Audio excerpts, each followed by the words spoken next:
बिस्मिल्लाहिर्रहमानिर्रहीम। आज मैं आपके साथ शेयर करूंगी चटपटी सी मज़ेदार ढाबा स्टाइल भिंडी गोश्त बनाने की रेसिपी।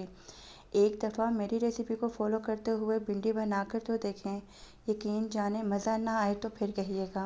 रेसिपी को आपने आखिर तक देखना है, हर स्टेप को फॉलो कीजिएगा। तो चलते हैं अपनी रेसिपी की तरफ। बिस्मिल्लाहिर्रहमानिर्रहीम। अस्सलाम वालेकुम। मैं हूँ मारिया और आप देख रहे हैं मारिया फूड स्पाइसेस। सबसे पहले हमने चूल्हे पर चढ़ा दी है कढ़ाई और इसमें ऐड कर देंगे तकरीबन 2 कप कुकिंग ऑयल। ऑयल को हम हल्का सा गर्म कर लेंगे और अब हम इसमें ऐड कर देंगे भिंडी। भिंडी हमारे पास है तकरीबन आधा किलो, ठीक है जी। भिंडी को आपने बिल्कुल हाई फ्लेम पर फ्राई कर लेना है तकरीबन 5 से 7 मिनट। भिंडी डालने के बाद आपने बहुत ज़्यादा भिंडी के अंदर चम्मच नहीं चलाना और फ्लेम को आप बिल्कुल हाई रखेंगे। ज़्यादा अगर आपने भिंडी में चम्मच चलाया ना तो भिंडी के जो बीज वगैरह हैं वो बाहर आ जाएंगे, ठीक है जी। इस बात का आपने लाजमी ध्यान रखना है। भिंडी को तकरीबन 5 से 7 मिनट आपने बिल्कुल हाई फ्लेम पर फ्राई कर लेना है। तो आप ये देख सकते हैं तकरीबन 5 से 7 मिनट हो चुके हैं और बिल्कुल इसी तरह से आपने भिंडी को फ्राई करना है। बहुत ज़्यादा गोल्डन भी नहीं करेंगे और बिल्कुल कच्चा भी नहीं रहने देंगे। तो अल्हम्दुलिल्लाह भिंडी हमारी फ्राई हो चुकी है। अब उसी ऑयल में हम डाल देंगे प्याज। प्याज को आपने बहुत ज़्यादा बारीक कटिंग नहीं करना, बिल्कुल हल्का सा रफली रफली आप प्याज को कटिंग कीजिएगा और प्याज को फ्राई कर लीजिएगा। प्याज को फ्राई करने के बाद अब हम इसमें डाल देंगे चिकन। चिकन हमारे पास है तकरीबन 500 ग्राम, यानी कि आधा किलो से भी कम। चिकन को हमने तेज़ आंच पर अच्छे से फ्राई कर लेना है। तकरीबन 3 से 4 मिनट आपने चिकन को फ्राई कर लेना है ताकि चिकन की जो स्मेल वगैरह है वो अच्छे से रिमूव हो जाए और चिकन का कच्चापन अच्छे से ख़त्म हो जाए। चिकन को फ्राई करने के बाद अब हम इसमें डाल देंगे तकरीबन 1 से 1.5 चम्मच अदरक हरी मिर्ची का पेस्ट। अदरक हरी मिर्ची का पेस्ट डालने के बाद भी आपने चिकन को तकरीबन 1 से 2 मिनट मज़ीद फ्राई कर लेना है ताकि तमाम चीज़ों का कच्चापन अच्छे से ख़त्म हो जाए। अगर आप हमारे चैनल पर नए हैं और अभी तक हमारे चैनल को सब्सक्राइब नहीं किया तो प्लीज़ चैनल को सब्सक्राइब करके बेल आइकन को प्रेस कर दें। अब हम इसमें ऐड कर देंगे नमक, लाल मिर्च और हल्दी।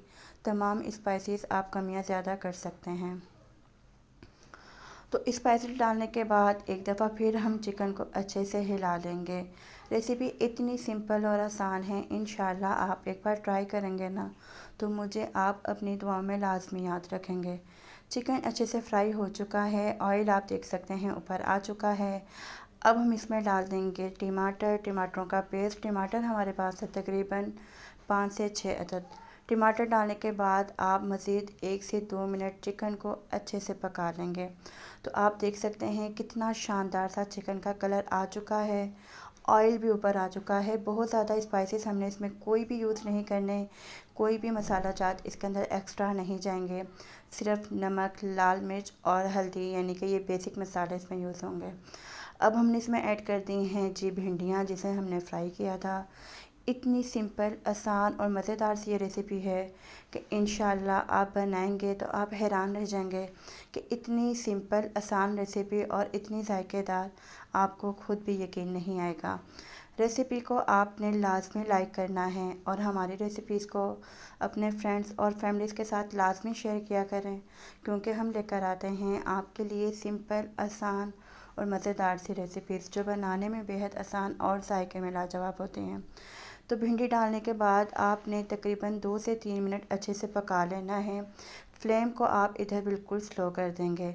अब हम भिंडी को ढक कर रख देंगे तकरीबन 4 से 5 मिनट, बिल्कुल दम वाली आंच पर।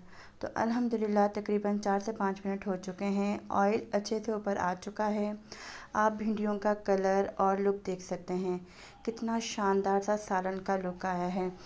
अब हम इसमें पा देते हैं साबुत ग्रीन चिलीज़। यकीन जाने जब आप हरी मिर्चों के साथ एक एक बाइट लेंगे ना भिंडी की, इतना कोई मज़ा आएगा ना कि यकीन जाने मैं आपको लफ्ज़ों में बयान नहीं कर सकती। इतनी लज़ीज़ ये आपकी भिंडी गोश्त बनेगी, जब आप खाएंगे तो मुझे लाज़मी दुआएं देंगे। आपने इस रेसिपी को लाज़मी ट्राई करना है। अगर आपने अभी तक हमारे चैनल को सब्सक्राइब नहीं किया तो प्लीज़ चैनल को सब्सक्राइब कर दें, बेल आइकन को प्रेस कर दें। आपका बेहद शुक्रिया। एक लाइक तो बनता है ना। हमारी रेसिपीज़ को अपने फ्रेंड्स और फैमिलीज़ के साथ लाज़मी शेयर किया करें, क्योंकि हम लेकर आते हैं आपके लिए सिंपल, आसान और मज़ेदार सी रेसिपी जो बनाने में बेहद आसान और जायके में लाजवाब होती हैं। तो भिंडी को अब हम निकाल लेंगे बाउल में। तो अल्हम्दुलिल्लाह बिल्कुल ढाबा स्टाइल आपकी ये भिंडी गोश्त बनेगी। आपने इसे लाज़मी ट्राई करना है, फीडबैक लाज़मी दीजिएगा, दुआओं में याद रखिएगा। अल्लाह हाफ़िज़।